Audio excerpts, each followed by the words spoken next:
Hi, everyone. Thank you so much for joining our second webinar, which is going to be on plastic. We are Re-Earth Initiative, and we have an amazing lineup of individuals and organizations who are going to tell us about our plastic waste in the world and what we can do about it. So I'm going to ask everybody to introduce themselves. Please, first up, we have Ben. Please introduce yourself and your organization. Hey, what's up? I'm Ben from Seven Clean Seas. For those of you who don't know Seven Clean Seas or not familiar with us, we're an ocean cleanup organization based in Singapore. We're operational in Malaysia, Indonesia, and so far since 2018, we've removed 54,000 kilos of plastic from the marine environment. And we've worked with some of the world's most renowned corporations to help them with their plastic pollution and their CSR activities. But ultimately, our activity and our mission is to build plastic recovery infrastructure in some of the most polluted countries around the world. With every kind of infrastructure project that we have going on, we'll aim to first obviously remove plastic from the marine environment, but then also prevent plastic entering the marine environment through river collection systems, and then improve environmental health, and then also make sure that we have positive social impacts in those areas. So in a very brief nutshell, that is Seven Clean Seas. Thank you so much. Now we're gonna go to Tara so she can introduce herself. Hi, I'm Tara of Extinction Rebellion Philippines. And if you guys don't know what Extinction Rebellion is, it's a global movement that uses nonviolent civil disobedience to persuade governments and individuals to act on the climate crisis. My individual research focuses on looking at plastic pollution specifically in the Philippines by looking at systems of colonialism, capitalism, and classism. And I also just launched a project called The Plasticized Philippines. It basically aims to find just solutions to plastic pollution in the Philippines by promoting intersectional discourse. Yeah. That sounds awesome. Thank you so much for joining us. Now we're gonna have Saffy. Please introduce yourself.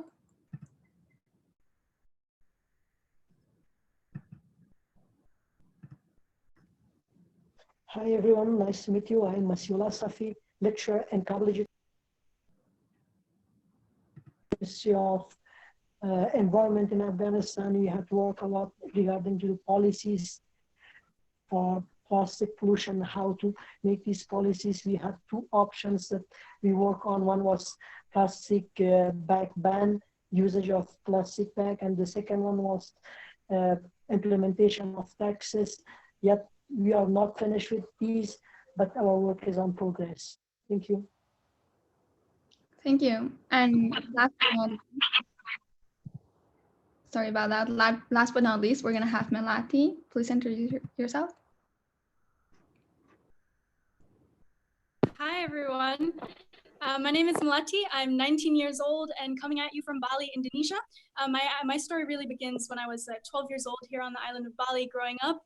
Together with my sister, we saw plastic pollution just simply everywhere, and therefore we started our own organization called Byebye Plastic Bags. Yes, the title says it all. 10 and 12, we thought we had to just get straight to the point, and that's what we've been busy doing for the last 7 years, really working on education, speaking to over 75,000 students, created 2 lesson plans, and really advocating with the government as well to see how we could implement a plastic bag-free Bali.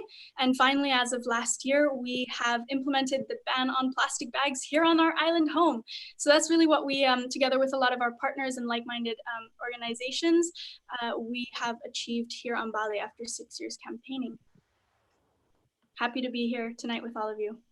That sounds awesome. Thank you so much for joining us. Now I'm gonna pass it to Elena so she can start asking questions.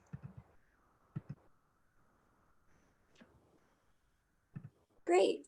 So our first question today is, what are the most common types of plastics and what is the impact on the environment that they have?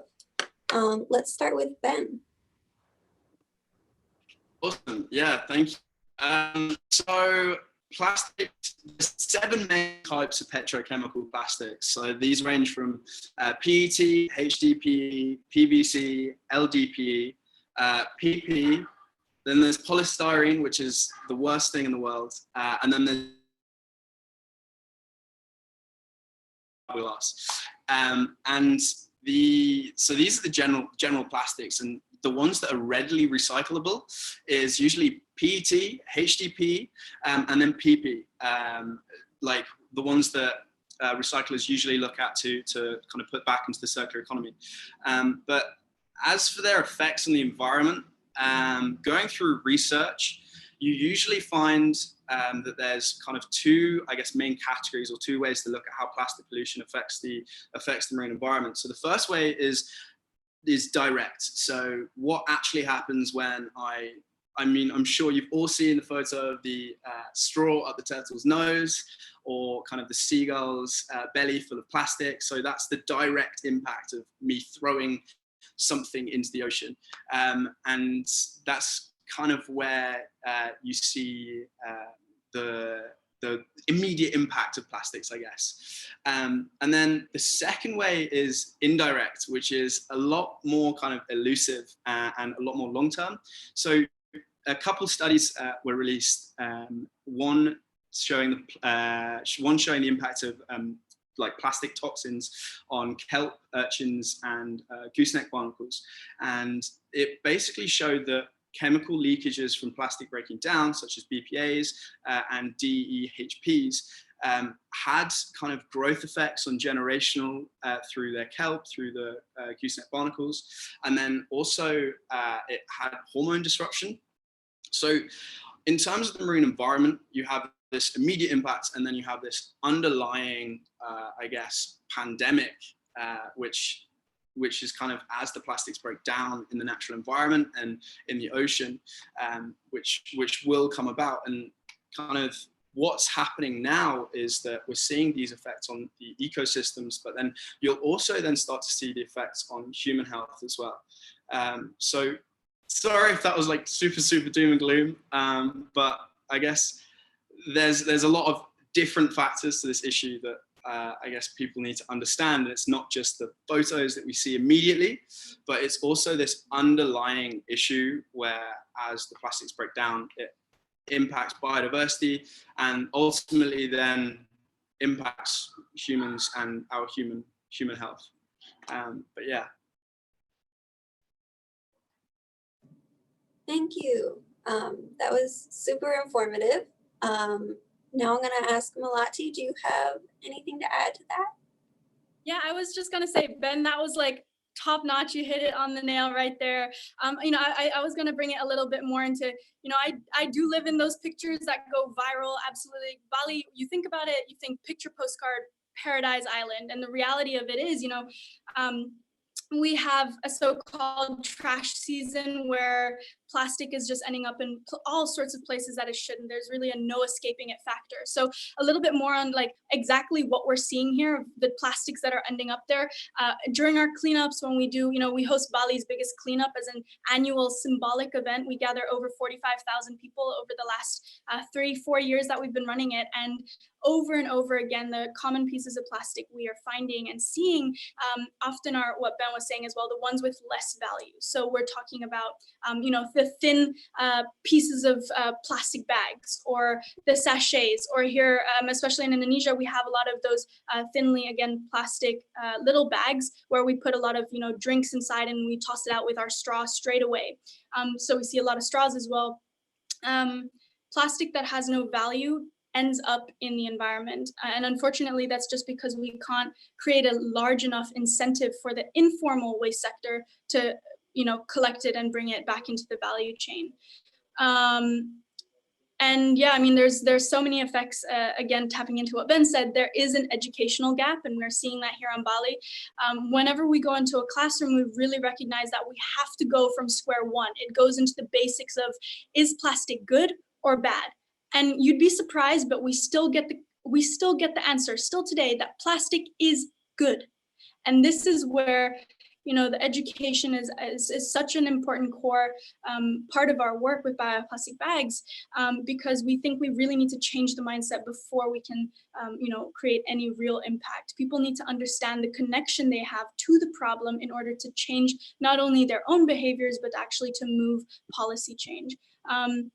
But yeah, also just an interesting article that I was reading just a couple weeks ago, that right now also the impacts, plastic pollution breaking down into microplastics is now even being found in the sea splash around the world. So that being, Indonesia, one of the largest island nations, that's so difficult for me to even imagine, because now it's so out of our control.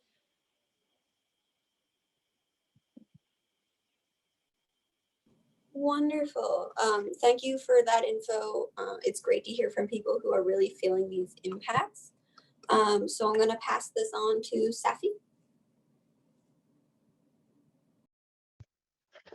Thank you, everyone. I just want to add some short notes regarding to the environmental and impact of plastic waste. Overall, there are three possible toxic effects of plastic particles have been suggested. The plastic particles themselves, the release of persistent organic pollutants absorbed to the plastic, and the leaching of plastic additives.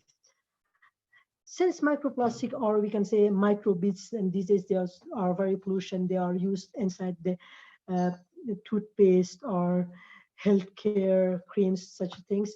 They are very tiny or small plastics that even they cannot be filtered through wastewater treatment plants. These are hydroponics, and in the environment they act like a magnet. They magnify all the pollution that are in the place and concentrate them, and biomagnification of PCBs occurring because of these tiny plastic particles, which is very harmful not only to human but only to all kind of marine habitats that live there. But the important thing is that there are three important pathways that plastic pollution can affect wildlife. One is entanglements, second one ingestion of plastics, and the third one could be interaction. I'm not going to put a lot of information here. I'm sure you all know. This was all the information that I had to share with you all. Thank you. Thank you so much. I'm going to pass for the next question to Shie. Yeah, thank you. Actually, I'm gonna pass it to Tara to answer this also last question, because I knew she wanted to add something. So go ahead. Yeah, I just wanted to add like specifically about trash or plastic that I found during underwater cleanups during dives. So usually cleanups are done, let's say like on a beach or floating on the surface, but it's actually really hard to kind of distinguish what's trash and marine life when you're diving because of how long the trash has been in the water for. So a lot of the times we find plastic fishing lines, plastic fragments, plastic bottles, plastic food wrappers, plastic grocery bags, and plastic cutlery. So those are the top like plastic products that we find a lot. And again, like going off of what Melati said, a lot of these again just aren't high in value, and that's why a lot of them end up in the water. So if it's hard for a human to kind of pick apart what is trash and what's a coral, what's an animal, I can't even imagine how hard it is for an animal to kind of be like, oh, this is what I'm supposed to be eating versus, not. Yeah, definitely. Thank you for adding that. And thank you so much to all of you for giving us insight into, your experiences and in teaching other people about plastic. And thank you, Ben, for breaking down all the plastics, different types of plastics. Now we're gonna go to the next question, which is, what actions can we take to reduce our consumption of single-use plastics? I know Melati went into, its mindset change, and I've heard other people say, we cannot just recycle our way out of the plastic pollution crisis. So please give us your insight onto how do we systematically get plastic to stop. I'm gonna go for Melati first.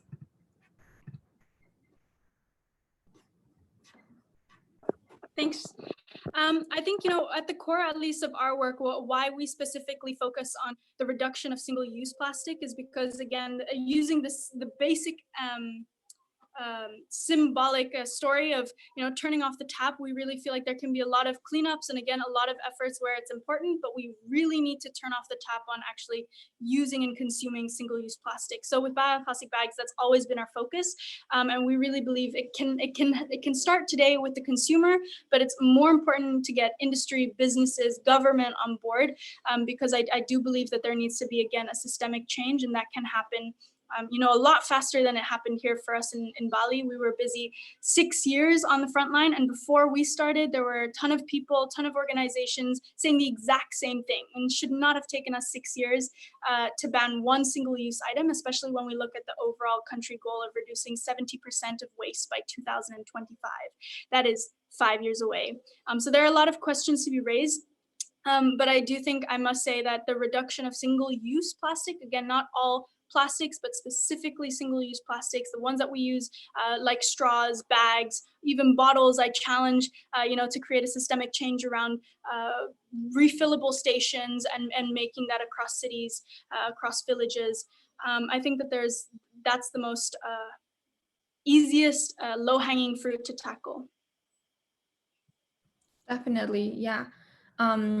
Because, somebody was bringing up earlier that when it comes to plastic from, healthcare centers, we cannot really ask healthcare centers to just stop using plastic because it's like a health issue. So definitely single-use plastics that people just use every day and they don't have to. So Ben, can you give us your insight into that? Yeah, I was just going to say, following on from what kind of Mel said, like I do agree in terms of like absolutely wholeheartedly reducing single-use plastics, but you can't just say, okay, let's stop using plastic overall, because at the end of the day, like plastic is this super material which humans were given, and we've just kind of overdone it basically, and then just not had the correct infrastructure in place to then deal with that once we've just put it out onto the supply chain. So I think that absolutely you need a top-down approach, like government policy, and then corporations getting involved, and then consumers getting involved. And nobody by all means at the moment should be playing the blame game saying it's the governments, it's the corporations, it's the consumers, because it's more of a circular thing. It's chicken and egg. Like we all just need to start raising our awareness around kind of plastics in general. But consumption of single-use plastic in yourself, I think and just generally with climate change, if you find something on the planet that really intrigues you, for example, like a species of animal in the marine wildlife, or a plant, or literally anything, or I want to swim in clean oceans, if you take that thought and try and do everything in your daily life to kind of make little changes and kind of achieve maybe clean oceans, for example, you'll kind of notice, you'll notice changes in yourself if you're conscious of that. And then you'll also just have a positive influence on everyone else around you.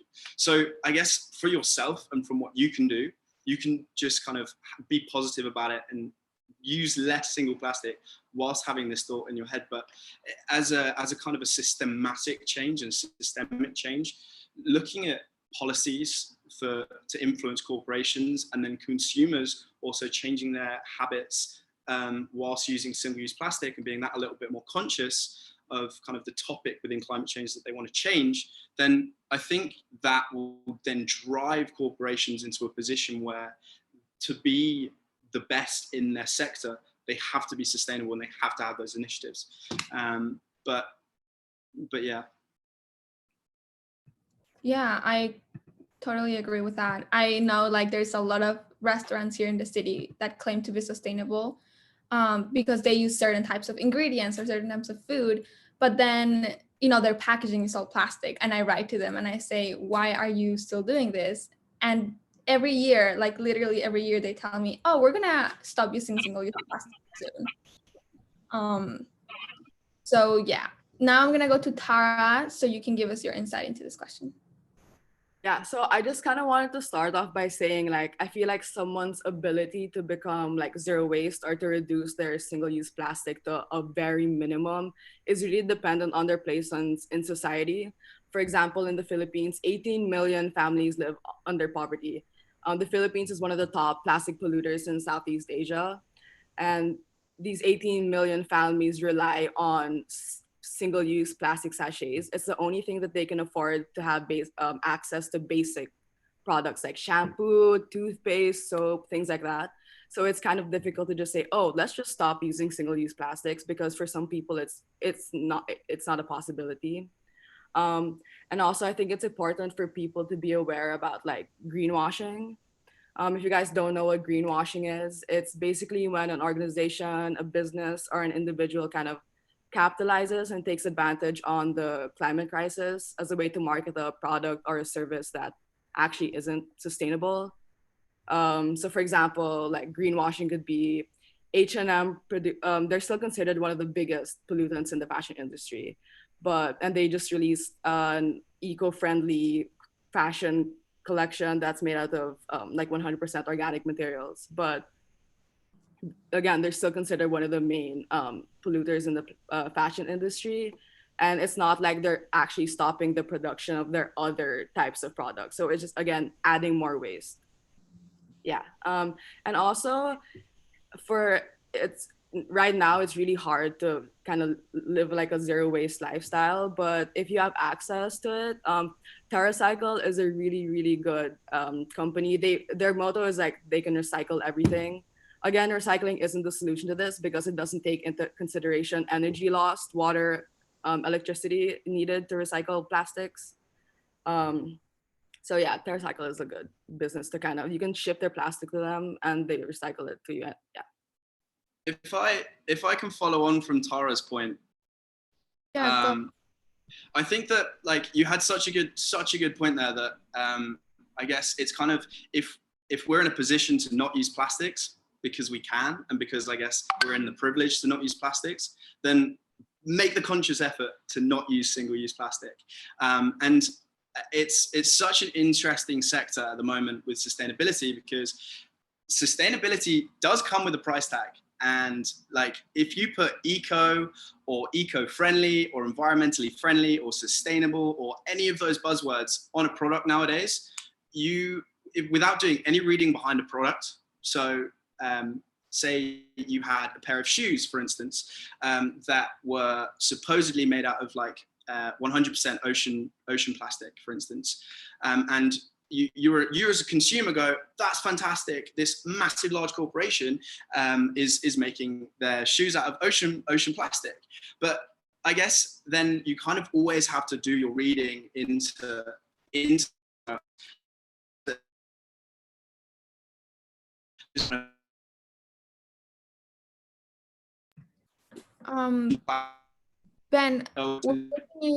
sorry about that. We're losing you a little bit.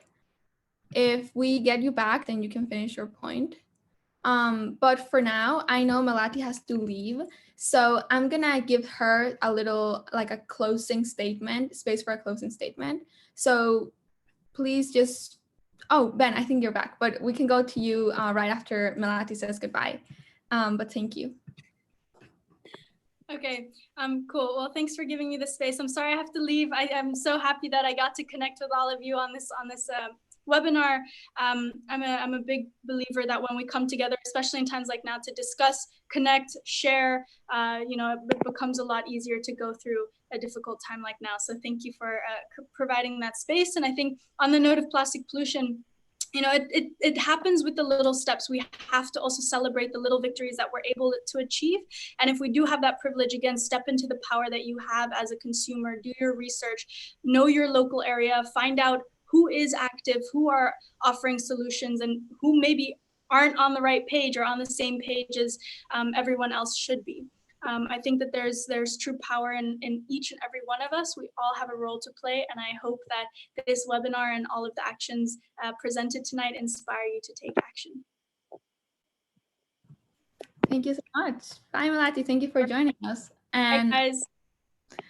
On that note, let me give Ben the spotlight so he can finish his point about more of, I guess, not only greenwashing, but also kind of justice when it comes to plastic consumption. Yeah, basically my point was just sustainability comes with a price tag when it shouldn't. and it should be available to everyone. And if you see a product with eco or sustainable, always do your reading into it, because there is always far more between the lines than what comes at face value. And I guess when it comes to greenwashing, what the consumer can do is raise their awareness about it and make sure that they know, oh, this doesn't seem completely 100%. Maybe I should go read about it before I make the purchase. So I guess, yeah, following on. Yeah, thank you, definitely. I feel like sometimes we feel good buying stuff that maybe we know it's probably not all the way sustainable, but it makes us feel a little better. So now I'm gonna pass it to Elena so she can ask the next round of questions. That was amazing, guys. I really love the information coming in here. But I'm gonna head on to the next question, which are there regulations in your country to control the production, consumption, and disposal of plastic waste? I know what's going on in my country, but I don't know what's going on in yours. So we're gonna start with Saffy.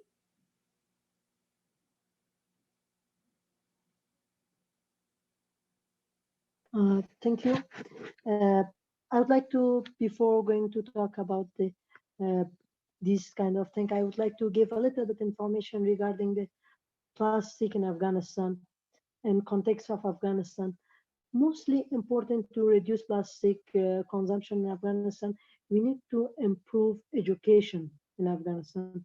And second one is poverty. In Afghanistan, in here, there are lots of people living under poverty line. We have very cold winter in Afghanistan and here, and people are collecting plastic bags, different kind of plastic, and firing them to make good air for themselves and cook on them. But instead of government, instead of helping them through some incentive programs, just always tell them that how to manage their plastic waste, which don't seem for me implementable in this for these kinds of people. I think most important in Afghanistan is education and rising awareness regarding different kinds of plastic and its impact on their health. Mostly we have very polluted air in winter here in Afghanistan, but people don't know that from where this pollution come. Everyone everyone is using plastic as a source of fuel in Afghanistan. Mostly, I can say mostly around 50% in Afghanistan. Yes, regarding plastic ban, Afghanistan issue plastic ban on 2011, but it was not successful because plastic is not produced in Afghanistan. We import plastic to Afghanistan. Import of plastic is not banned in Afghanistan, but only production of plastic bags are banned, which is not acceptable for me as well. Yeah, thank you. Thank you so much for that insight. I'm gonna pass this off to Ben. Thank you. Yeah, so in terms of regulation, the first thing that kind of springs to mind is something that's called extended producer responsibility. So an EPR scheme. Now, this basically ensures and it holds the manufacturer of plastic packaging accountable for the end of life cycle of a product. So if a company's putting plastic packaging into an economy, the government will make sure that kind of importer of plastic is responsible for that. So I know that kind of there has been talks about it in Singapore, and at the moment it's mainly surrounding e-commerce waste. And in Singapore, the recycling rates 100% needs to improve. I think they're sitting around 6%, which was in 2019.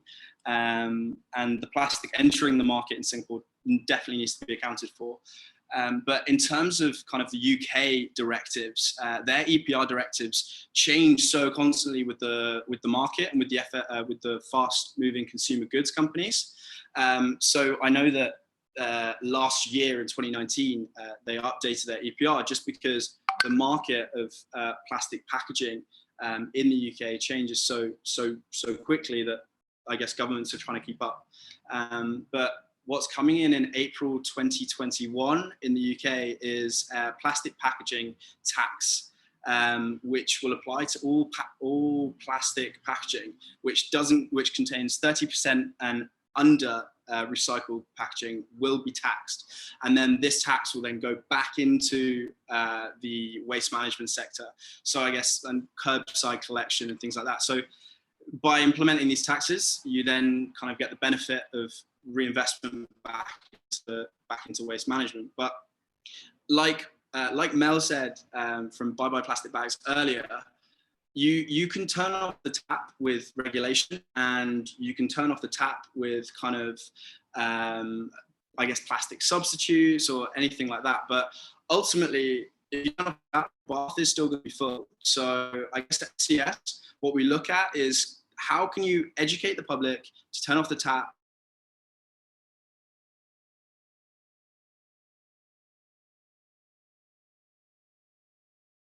It looks like we lost Ben. Again. Oh no. Oh, he's back. He's back. Oh, You're back. Hey, yeah, sorry. So I guess that's why we're kind of looking at plastic infrastructure, because you're emptying the bath, but then you're also turning off the tap, which is two crucial kind of, I guess, it leads to a holistic method, which is what we want, basically, rather than just kind of implementing all these things on companies, but then you still have all that plastic that's in the ocean causing all this damage and degrading. So.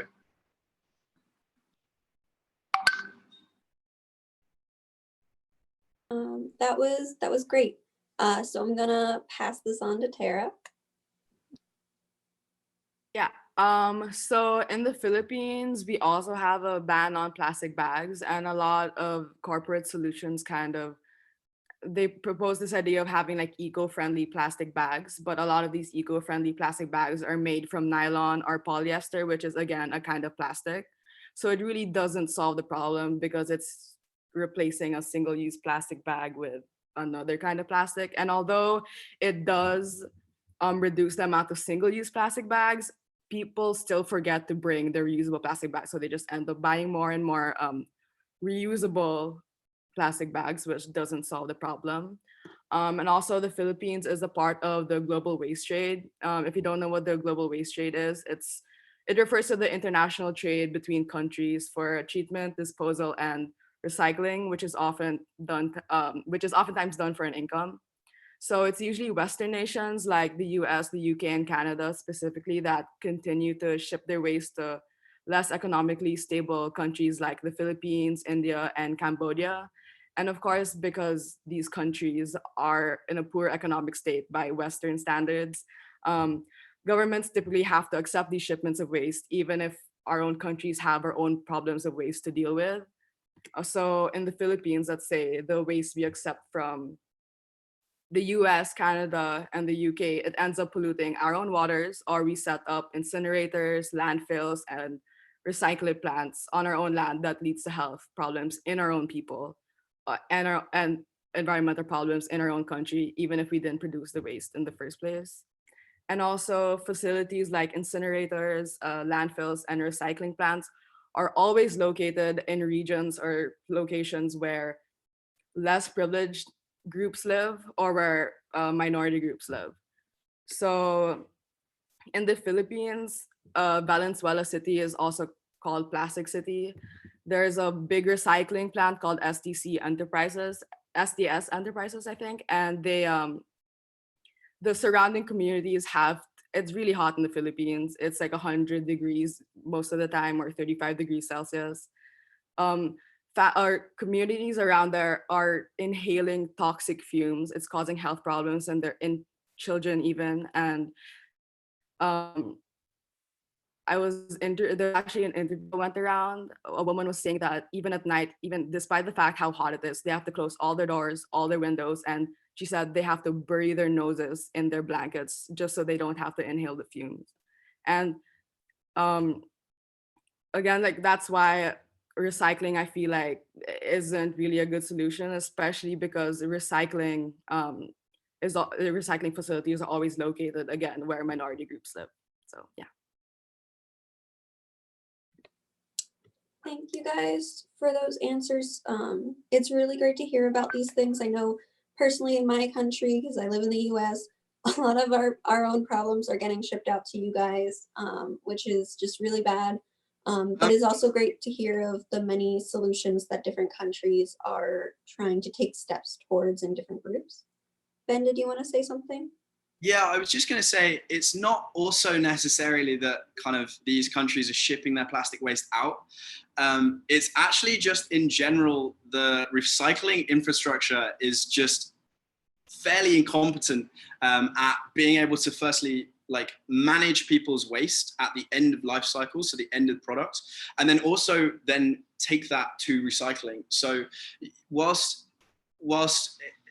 the impression is that the US and Europe ship their waste out to these countries, it is the recycling infrastructure in these places that isn't necessarily up to scratch to be able to deal with the waste that is produced by these countries solely as well. So whilst I guess you could see it from that angle, it's also the recycling infrastructure in general that there needs to be a lot more investment, a lot more time taken in working through this problem. Definitely. And again, it is interesting to hear about all the different sides of this and the intersection of, you know, worrying about the oceans and worrying about the people who live in these areas and all of these different things. So thank you for all the information that you guys have shared with us on this. I'm going to pass it back to Shie. Thank you so much for all of that information. Even though legislation can be slow to pass, it can have a massive impact on systemic change, especially when people don't really have time to or the resources to look at their individual waste. And if it's something more structural, people will realize like how they're helping actually. So, for our next question, there's this statistic that says that by 2050, there will be more plastic than fish in the ocean. Which is really sad, and it makes me really sad because I heard that the deepest point in the ocean that people have been to, the first thing they found is microplastics there. So how can we face this crisis individually and collectively? So this is kind of obviously a very loaded question, but what can we do to prevent this plastic crisis from contaminating our whole world? First, I'm gonna go to Ben. Yeah. So at an industry level and like collectively, I would say investment into this space is obviously crucial, but then gathering data and having a data approach to this and understanding where the waste is coming from, how can we prevent the waste from entering the oceans, and then holistic solutions to kind of stop that is where we can look at an industry level. So firstly, measuring companies' plastic footprints, because you can't change what you don't measure. So if companies start to forcibly through government regulation measure their plastic footprint on their supply chain, then I guess then they can be like, okay, we're getting leakages at this point and this point, we need to stop that. And then understanding how much of that is leaked. And then also having investment into waste management is absolutely crucial, because as Tara mentioned earlier, like it's not just the US and Europe exporting their plastics. Like you have multiple countries throughout the world exporting their plastic because they just don't have the infrastructure, the recycling infrastructure to deal with it. So, but I guess that's at an industry level. On a kind of personal level, I think the worst thing that somebody can do is think that changing their behavior will not have an effect, because by starting to make a small difference in yourself, you'll affect everyone around you and everyone within your like ecosphere, I guess. And if you come across someone that's kind of being really negative about it and saying, oh, it doesn't really make a difference to if I don't use a plastic straw, or if I don't use a plastic bag because I'm so small. It's like, face that with positivity and then empathy and understand why they're feeling like that, but then ensure that they can make a difference through everything they do in their daily lives. So I guess at an industry level, you have that, and then a consumer level, you have these kind of components that will ultimately work together to hopefully at least reduce the impact of plastics that are on the seafloor. But yeah. Yeah, thank you for that. I feel like even though at this point we're saying people cannot expect to individually solve the world if we don't all do something together, but at the same time, it is our individual actions all together that will change the world. So that's why we always have to look at this as it is our individual action of wanting systemic change and pursuing the path to do that that is going to change the world. So what is your take on it, Tara? Yeah, so I think on an individual level, a lot of it is just staying informed and checking your sources. I know a lot of things have been going around on Instagram, let's say, about recycling. I know I read something about like if there's one like smudge of oil on your like pizza cardboard box, you can't recycle it, but that's actually not true. Well, depending on the recycling facility that you have in your city or state. I also like just try to refuse plastic as much as you can. I kind of follow what Re-Earth is doing, and kind of I've been like collecting all of my single-use plastics. I mean, it's actually a really good way to just kind of see how plasticized our entire society is at this point. So just kind of tracking your own personal plastic use, and then just seeing ways that you can minimize it.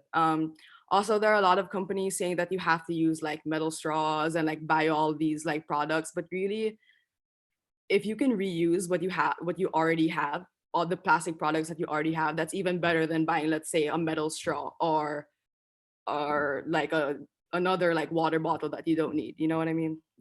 Yeah. And also for systemic action, like joining climate groups is I feel like really important.